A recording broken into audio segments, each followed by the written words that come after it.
गोवा महामार्गाचं काम गेल्या 12 वर्षांपासून रखडलं होतं.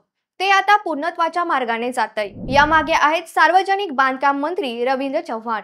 खरं तर हे काम राष्ट्रीय महामार्गाच्या अखत्यारीत येतं, पण तरी देखील कोकणवासियांची ही समस्या लवकरात लवकर मार्गी लागावी यासाठी सार्वजनिक बांधकाम मंत्री रवींद्र चव्हाण यांनी प्रयत्न केले. या कामाची 10 टप्पे असून त्यासाठी वेगवेगळे कंत्राटदार नेमले आहेत. महाविकास आघाडीच्या काळात चुकीचे कॉन्ट्रॅक्टर्स नेमल्यामुळे काम रखडलं होतं.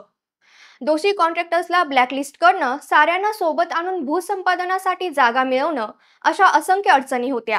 पण मंत्री रवींद्र चव्हाण यांनी हार न मानता नेटाने साऱ्या अडचणी सोडवल्या आहेत. इंदापूर ते तेवढेपाल हा टप्पा एकूण 26.75 किलोमीटरचा होता. यापैकी चव्हाण हे मंत्री होण्यापूर्वी केवळ 37% काम पूर्ण झालं होतं. परंतु रवींद्र चव्हाण यांच्या नेतृत्वामुळे 17.51 किलोमीटर म्हणजे जवळपास 64% काम पूर्ण झालंय. या टप्प्यात 8,000 झाडांची लागवड करण्यात आली आहे. इंदापूर आणि माणगाव या शहरांसाठीच्या बायपासचं काम रखडल्यानं सदर कामाच्या ठेकेदारास टर्मिनेट करून उर्वरित कामाची निविदा नव्यानं काढण्यासाठी केंद्र सरकारशी समन्वय साधत काम मार्गी लावण्याची महत्त्वाची भूमिका चव्हाण यांनी घेतली.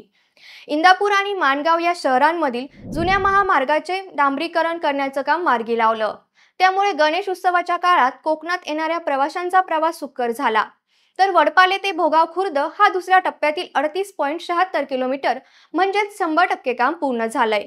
या टप्प्यामध्ये 30,000 झाडांची नव्यानं लागवड करण्यात आली आहे.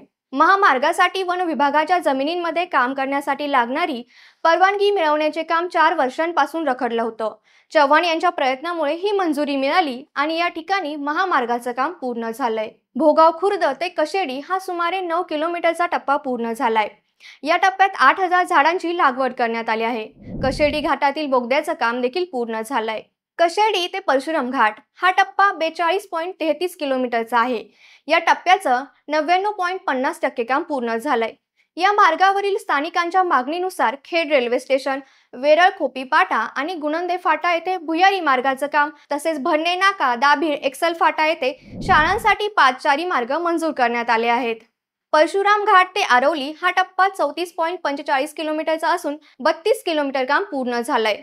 चव्हाण यांच्यापूर्वी 58% काम पूर्ण झालं होतं. आता 93% काम पूर्ण झालंय.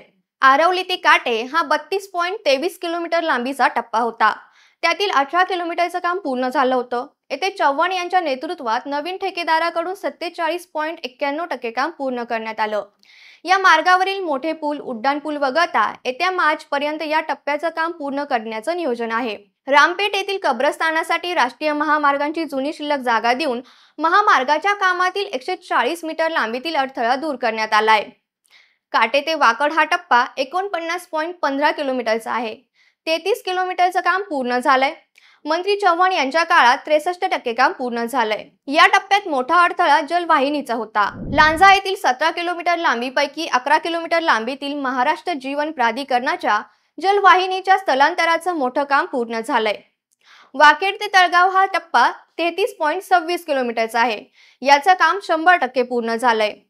तळेगाव कळमठ या टप्प्यातील 38.38 किलोमीटरच्या रस्त्याचं काम देखील पूर्ण झालंय. तर कळमठ ते झाराप या 10व्या टप्प्याचं काम 43.91% पूर्ण झालंय.